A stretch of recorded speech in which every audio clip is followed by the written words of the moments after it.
నమస్తే, welcome to our channel. నేను మిసిరి. ఒకప్పుడు సినీ నటి రోజా అప్పులలో ఉండేది, కానీ ఇప్పుడు చూస్తే మాత్రం బెంజ్ కార్ రేంజ్ మహారాణి. దీని గురించి అంటే ఈ అంశాన్ని గురించి మనకు వివరించడానికి మనతో పాటు ఉన్నారు ప్రముఖ రాజకీయ విశ్లేషకులు అంకమరావు గారు. నమస్కారం సార్. నమస్తే సార్, ఇప్పుడు చూసుకున్నట్టయితే వైసీపీ నేత అంటే ఎమ్మెల్యే అనుకోవచ్చు, నగరి ఎమ్మెల్యే అనుకోవచ్చు, అండ్ మనకి మంత్రి కూడా అయ్యారు తన తర్వాత కూడా. అంటే ఒకప్పుడు చూస్తుంటే తనకి ఏంటంటే తన మీద కేసులు ఉండేవి, చెక్ బౌన్స్ అయిన కేసులు కూడా ఉండేవి. అంటే అప్పులల్లో ఉండే తను ఇప్పుడు చూస్తే కోట్లకు అధిపతి అయిపోయారు, బెంజ్ కార్లు విల్లాలు కొనే స్థాయికి వెళ్ళిపోయారు. సో అంటే ఇది అంతా చూస్తుంటే మరి ఇవన్నీ ఎక్కడి నుంచి వచ్చినాయని, అసలు ఎలా వచ్చాయని చెప్పేసి చాలామందికి సందేహాలు ఉన్నాయి. అసలు ఏమంటారు సార్? మరి గ్రామ సర్పంచే అయిన తర్వాత పదవి దిగిపోయే లోపు ఒక ఇల్లు కట్టుకుంటున్నాడు, లేకపోతే ఒక వాహనం కొనుక్కుంటున్నాడు. పాపం మంత్రిగా చేసిన ఆమె రెండు సార్లు శాసనసభ్యురాలై ఇప్పుడు మంత్రిగా కొనసాగుతున్న ఆమెకి ఆ మాత్రం కూడా లేకపోతే ఎట్లా? మరి మీరు ఒక ఆడమనిషి ఉండి సాటి ఆడమనిషి అంత అన్యాయంగా మాట్లాడుతున్నారు. న్యాయం కాదు కదా ఇది. అంటే ప్రజలకు సేవ చేస్తుంటే ఉన్నది పోతుందని సేవే కదా అది కూడా సేవ అంటారు. ప్రజల సేవే కదా. ఇప్పుడు సోదరులకి భర్తకి మండలాలు ఏ మండలాలు అయితే ఉన్నాయో వాళ్ళకి ఆ బాధ్యతలు అప్పచెప్పి గనులు ఇసుక కొండలతో సహా వాళ్ళకి అప్పచెప్పేసి ఎక్కడ ఎలా అవకాశం దొరికితే అలా సంపాదించుకునే అవకాశాన్ని సద్వినియోగం చేసుకుంటున్నారు. ఆమె కాదు, అన్నీ ఇప్పుడు శాసనసభ్యులు ఈ పార్టీలో ఉన్న వాళ్ళందరూ కొంత వాళ్ళకి ప్రజల కంటే కూడా ముందు వాళ్ళ దగ్గర డబ్బులుంటే ప్రజలకు ఉన్నట్టు అనే భావంతో చూసుకుంటూనే ఉన్నారు. ఈమె కాస్త నోరుగల్ల మనిషి, అలాగే పార్టీలో ప్రాధాన్యత ఉంది కాబట్టి ఆమె ఇంకెక్కువ చేస్తూ ఉంది. అది మనం చెప్పింది కాదు, మనం మాట్లాడుకునేది కాదు. అది అక్కడ ఉన్నటువంటి ఆ పార్టీలో పనిచేసిన వాళ్ళు కొంతమంది వాళ్ళకి ఏదో పదవులు ఇస్తానని డబ్బులు తీసుకొని నాకు ఇట్లా అన్యాయం చేసిందని చెప్పిన ఒక సాటి మహిళే చెప్పింది. అలాగే ఆ జిల్లా నాయకుడు మంత్రి ఆమె మీద ధ్వజమెత్తుతూ కార్యక్రమాలు నిర్వహిస్తూ ఉన్నారు. ఆమెను పోటీకి నిలబడితే మేము ఓడిస్తామని చెప్పారు. ఇవన్నీ చూసుకుంటానే ఉన్నాం. ఇక మీరు ఆస్తుల సంగతే అంటున్నారు. మరి ఆమెకి ప్రతి నెల ప్రభుత్వం నుంచి డబ్బులు వస్తాయి కదా, ఆ డబ్బులు నిలవబెట్టుకొని కొనుక్కుంటుందేమో.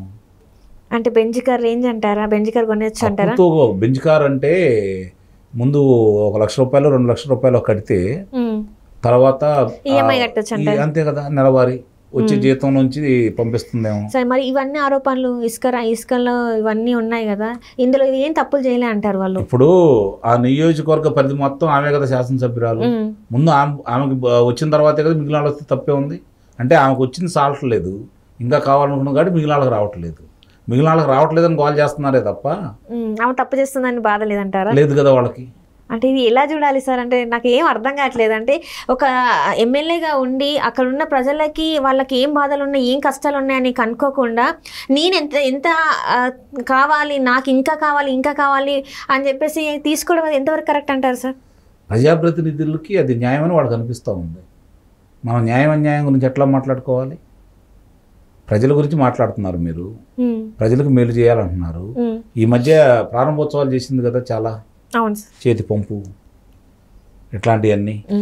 మరి అవన్నీ మేలు చేస్తున్నట్టే కదా.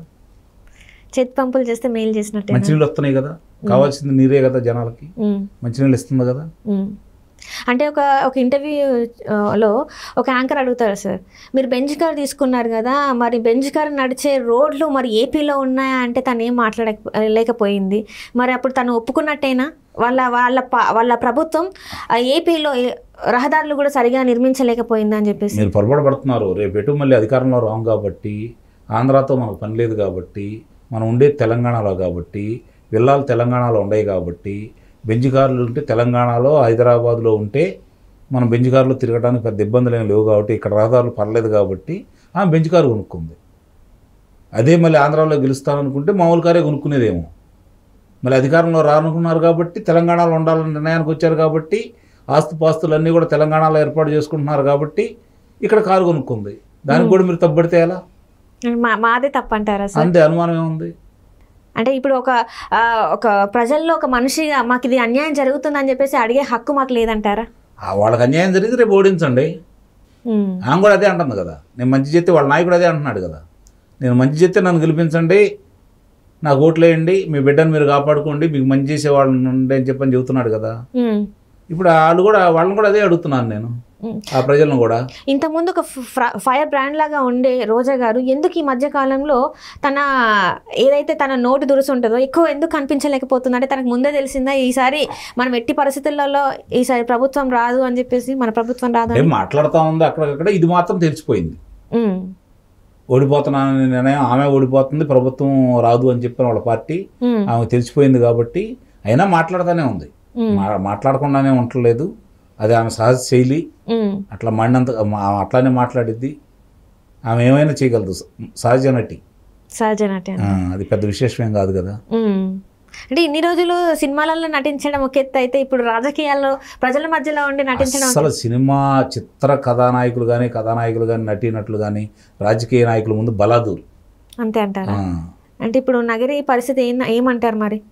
నగరి ఏముంది ఇప్పుడు, ఒకనాడు ఆ ఆర్థిక పరిస్థితి మీరు చెప్పినట్టు చాలా అధ్వానం. సరే, రాజకీయాలంటే మరి అధ్వానం అంటే బతకలేక పిల్లల్ని పోషించుకోలేని పరిస్థితి అయితే కాదు. ఆస్తిపాస్తులు ఉన్నాయి. సహజంగా ఏంటంటే మీరు అన్నారు ఇందాక చెక్ బౌన్స్లని, అవన్నీ మా దగ్గర డబ్బులు లేవని చెప్పుకోవడానికి అవి పెట్టినట్టు ప్రకటించడానికి మాత్రం ఉపయోగపడతా ఉంటాయి. వాటిని ఎట్టగొట్ట ఒడ్డున పడతా ఉన్నారు. ఈ రాజకీయ నాయకులు కాబట్టి బయటపడతా ఉంటారు. న్యాయస్థానాలు కూడా మామూలు అదే మిమ్మల్ని నన్నో కనుక అయితే ముందు కారాగారం వేస్తారు, మన గురించి ఎవరు పట్టించుకోరు. వాళ్ళు అలా కాదు కదా, వెంటనే వెలిసిపాటు వస్తుంది, వాళ్ళని కాపాడే వాళ్ళు వస్తారు, వాళ్ళ పబ్బం గడిచిపోతూ ఉంటుంది. దాన్ని ఏదో వాళ్ళు సెటిల్ చేసుకుంటూ ఉంటారు, తర్వాత మళ్ళీ అవన్నీ మరుగున పడిపోతూ ఉంటాయి. ఇప్పుడు ఈ రోజు ఉన్న పరిస్థితుల్లో సంపాదనే ధ్యేయంగా ఆమె పనిచేస్తూ ఉంది. ఎదుటాళ్ళని తిట్టడానికి, మాట్లాడటానికి, ఏదైనా మాట్లాడటానికి, అవతల ఆడవాళ్ళని మాట్లాడటానికి, వాళ్ళ కుటుంబాల గురించి మాట్లాడటానికి ఆమెకు ఎలాంటి ఇబ్బంది లేదు. ఆమె గురించి కనుక ఏదైనా మాట్లాడితే ఈ మధ్య కదా. కాబట్టి మరి అది మరి నటీమణి కదా, ఆ మాత్రం చేయకపోతే ఎట్లా చెప్పండి? చిత్రాల్లోనైనా అంతే, రాజకీయాల్లోనైనా అంతే. మరి ఇక్కడ భర్త కూడా అదే పని చేస్తున్నారు, సోదరులు కూడా అదే పని. మొత్తం అట్లా కాదండి. ఇప్పుడు ఆమె భర్త మంచి దర్శకుడు ఒకనాడు, చెన్నై వదిలిపెట్టి ఇక్కడికి వచ్చాడు కదా, అంటే ఆ లోపం ఆయనలోనే ఉందని భావించాలి కదా. అంటే భార్య కొంగుచాటు భర్త అంటారా మరి? కాదు, అక్కడేదో తేడా పడితే ఇక్కడికి వచ్చాడు. ఇక్కడ ఆసరా రాజకీయం ఆయన చేయలేకపోయాడు, ఈయన చేస్తుంది. తప్పే ఉంది. ఇప్పుడు చాలా మంది చేసేది అదే కదా, తప్పే. దాన్ని తప్పట్టకూడదు మనం. ఇది కూడా ఒక బిజినెస్ అంటారా? అంతే కదా, దానికంటే ఎక్కువ వస్తున్నాయి కదా, వచ్చినాయి కదా, కనపడతానే ఉన్నాయి కదా. అంటే ఇప్పుడు ఇల్లు అంటే దీపం ఉన్నప్పుడు ఇల్లు చక్కగా పెట్టుకోవాలనే ఒక సామెత లాగా ఇప్పుడు ఆమె పదవిలో ఉన్నప్పుడు తన అన్ని ఎక్కడెక్కడ ఏమేమి రావాలో అన్ని రకాలుగా ఆమె దోచేసుకుంటారా? తీసుకొస్తారండి. ఒక శాసనసభ్యుడు 30 కోట్ల నుంచి 70 కోట్ల దాకా ఖర్చు పెడుతున్నారు ఇప్పుడు ఒక నియోజకవర్గంలో. కొంతమంది 100 కోట్ల దాకా ఖర్చు పెడతా ఉన్నారు. రేపొద్దున మళ్ళీ పోటీ చేయాలా, మళ్ళీ ఒక 40-50 కోట్లు ప్రతి సంవత్సరానికి పెరుగుతూనే ఉంటది కదా ఎన్నికలైన సమయంలో. ఈ డబ్బులు ఎక్కడి నుంచి తీసుకొస్తారు? వీళ్ళు ఏమైనా జమీందారులు పోటీ చేసే వాళ్ళందరూ ఎక్కడి నుంచి వస్తున్నాయి సార్? నాకు ప్రజల దగ్గర నుంచి దోచుకునే డబ్బే కదా సార్. అంతే, మరి వాళ్ళే తీసుకుంటున్నారు కదా, వాళ్ళు వెనక్కి తీసుకుంటున్నారు కదా. 2,000 ఇస్తేనో 1,000 రూపాయలు ఇస్తేనో తీసుకుంటానే ఉన్నారు కదా. ఈ డబ్బులు ఎక్కడ ఇస్తున్నాడు, ఈయనకి ఏడొచ్చింది, రేపు పొద్దున మన దగ్గర నుంచి దోచుకుంటాడు శాసనసభ్యుడైనా శాసనసభ్యురాలైనా అని ఆలోచించట్లేదు కదా. మరి అంటే మీరు అనేది ఏంటంటే ఎటు చూసినా కూడా ప్రజలదే తప్పు, వాళ్ళే ఆలోచించు, మంచి ఏది చెడేది చూసుకోవాలని అంటారు. అంతే కదా, మరి తప్పు మన దగ్గర పెట్టుకొని ఇప్పుడు నిప్పు ఉందండి, నిప్పు ఉంది, నిప్పెళ్ళి పట్టుకుంటామా? కాలుద్దని తెలియాలి కదా. గరిటెతోటో లేకపోతే అక్కడ ఉన్న మామూలుగా దానికి సంబంధించినటువంటి వస్తువుతోటో కదా దాన్ని పక్కన పడేయాలి, లేదంటే దాని మీద నీళ్లు పోయాలా, ఆరిన తర్వాత ముట్టుకోవాలా. అలా కాకుండా నా చెయ్యి నా ఇష్టం అంటే ముట్టుకుంటానంటే చెయ్యి నిప్పు ఊరుకుంటుందా? ఊరుకోదు కదా. సో ఈసారైనా ఓటు హక్కుని కరెక్ట్గా వినియోగించుకోవాలని అంటారు. ఇప్పుడు అంటే రోజా గారు అంశం వచ్చింది కాబట్టి చెబుతున్నాం మనం. స్థానికులు వ్యతిరేకం, నాయకులు వ్యతిరేకం, పార్టీలో పెద్దలు వ్యతిరేకం. అయినా సరే ఆమె ఆ విధంగా నడుస్తుంది అంటే ఆమెకి ధనంతో మళ్ళీ గెలుస్తామనే నమ్మకం ఉండొచ్చు. ప్రజల గొర్రెల్లో మనం డబ్బులు ఇస్తే గెలుస్తాం అనుకోవచ్చు. సంపాదించిన దాంట్లో ఒక వంతే వాళ్ళు ఖర్చు పెట్టేది, ఖర్చు పెడతారు, మళ్ళీ గెలుస్తారు. ప్రజలు ఎటు ఓట్లు వేస్తారు, ఓట్లు వేస్తున్నారు కదా. మొత్తానికైతే ప్రజలు గొర్రెలు అని అంటారు. సందేహం.